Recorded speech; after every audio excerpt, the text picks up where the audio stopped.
I make it come alive, do you understand? Here you can place a small table.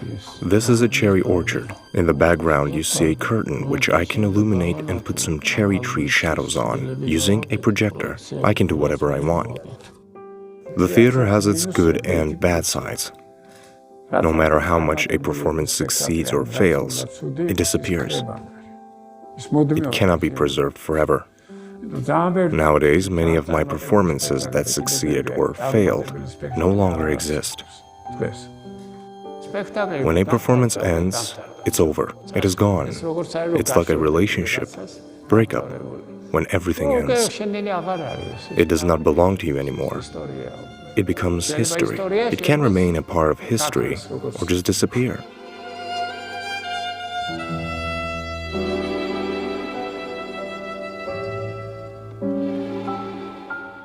Because of my long-term work in the theater, I know very well how to work with textures, large shapes, paintings, etc. All this proved to be very useful.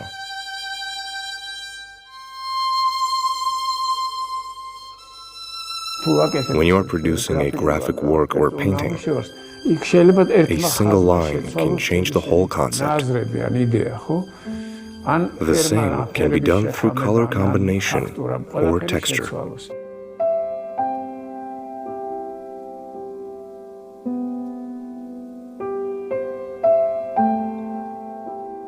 It is impossible to talk about modern Georgian theatre and its development without mentioning Gogi Alexi-Meskhishvili. It can even be called Gogi Alexi-Meskhishvili's theatre.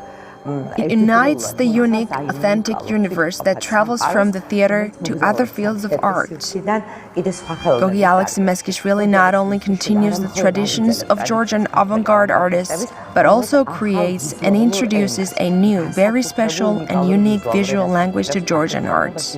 This is very important since the path of avant-garde development was discontinued during the fight against formalism.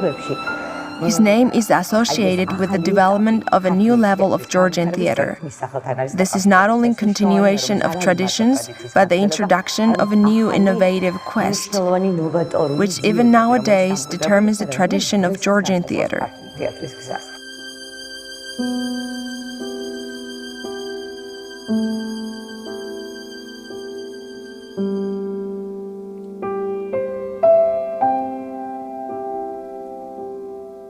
Alexi-Meskhishvili's scenography is never only limited to the production of decorations. He not only creates the stage design, but also the concept where actors become an equal component of the performance.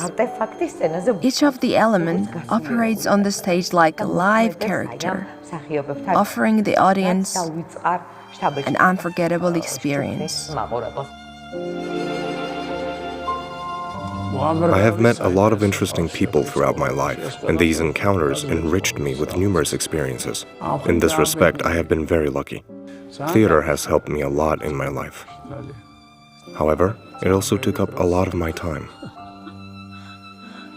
One can get ideas from anywhere. They do not necessarily originate from books.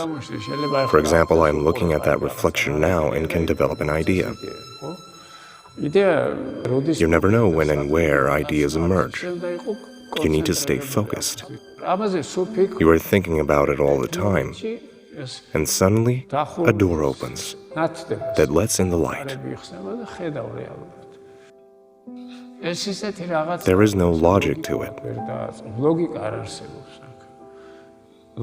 If there was some logic to follow, it would make the whole process boring. The whole process is a different kind of logic, an illogical logic. This is The Nose. It was staged by the famous opera director Francesca Zambello, based on Shostakovich's early opera. This is Berlioz's Benvenuto Cellini. These figures on the sketches were 5 meters tall. They were made in the form of walking masks.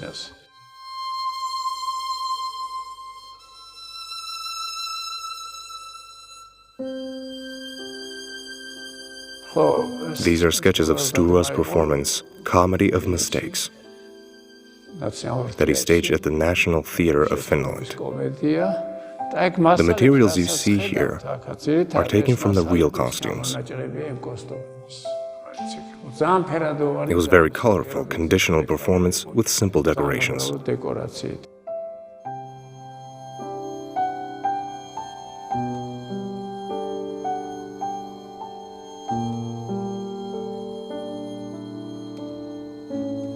This is from the Metropolitan Opera, Prokofiev's opera. It united different characters.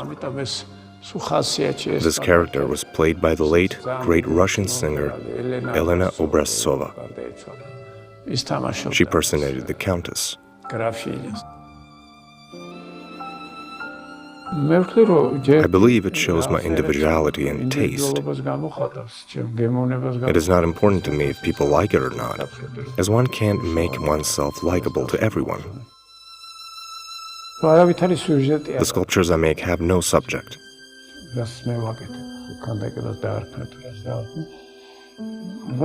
This is just an element, which is not connected to anything, neither narrative nor shape.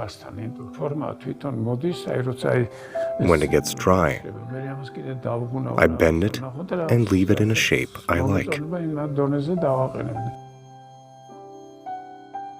It doesn't mean anything to me, though it triggers certain emotions.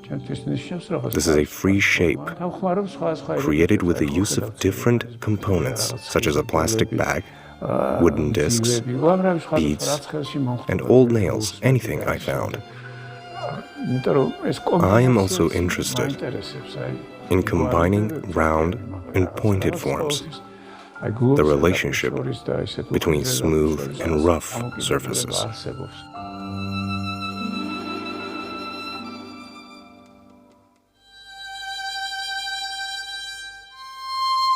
You never know where an idea comes from. For example, the idea of Rosebud struck me when watching the last scene of the film, when the protagonist lies down holding the ball and says the word Rosebud. This was the moment when I decided to make a series with toys and colors that resembled childhood memories. The other figures are linked to the tragedy that occurred in Georgia, though they don't depict it directly.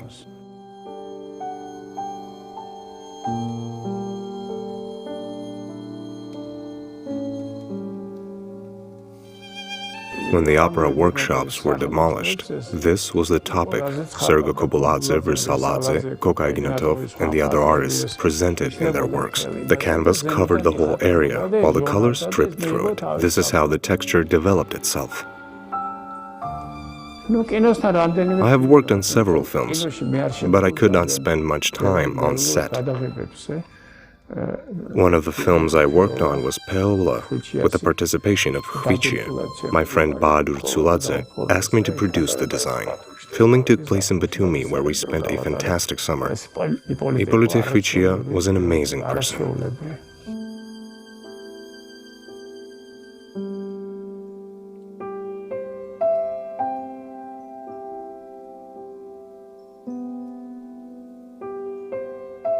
I later worked on Parajanov's Ashik Karib. I was good friends with Sergo, who sometimes came to my workshop and chose different objects for his works. He asked me to work on his film as a painter, so I asked him, "Why do you need a painter?" But he insisted, saying that he needed inspiration. He asked me to make a collage, and I produced up to 40 pieces. He framed them and used them while shooting.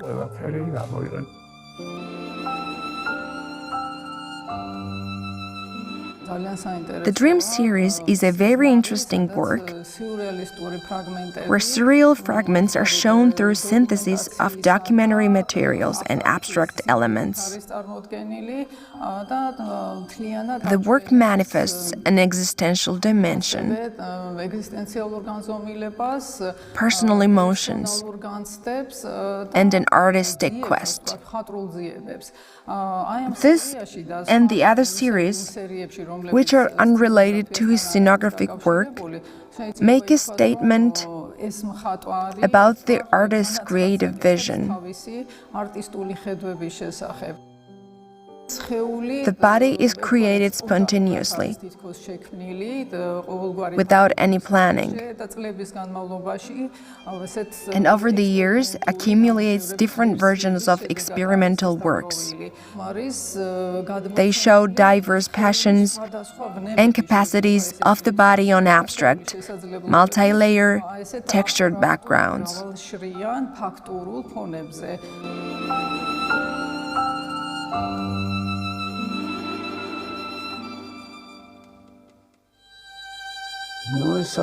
This is our design school, which is located at the Rustaveli Theatre,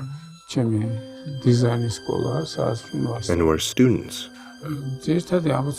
are mainly taught free thinking. They also get familiar with the technical aspects of working in theatre.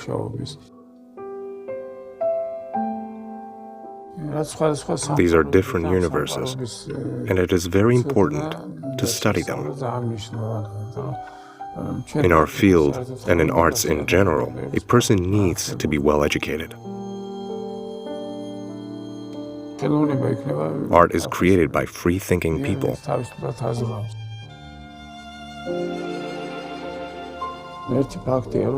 Last year, during the World Quadrennial, an event as important as the Venice Biennale, we were awarded a prize. It was an amazing project about aphasia. It was realized based on Kote Shavgulidz's idea. The interactive installation turned out to be a very interesting work.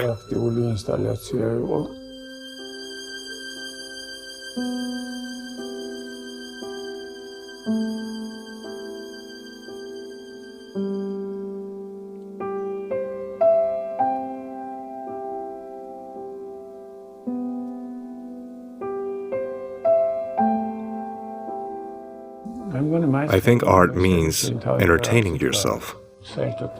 Usually when I start working, I don't know what the result will be. I may have an idea in my head, or may not have it at all. I don't know what the final outcome will be. When you are alone and start thinking and working, you get inspired and give your inspiration form.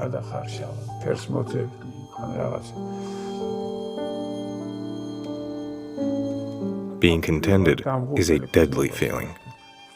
Sometimes the artist likes what he does. This is what can destroy you, because then you stand still. What made you so crazy about your work? There should always be something that did not work out the way you wanted. I think all great artists have the same feeling. Therefore, I never let myself feel that I have done something great, because when I finish the work, it starts to live a life of its own, and I'm no longer concerned with it. A spring always finds its way through the rocks. The same happens with art as well.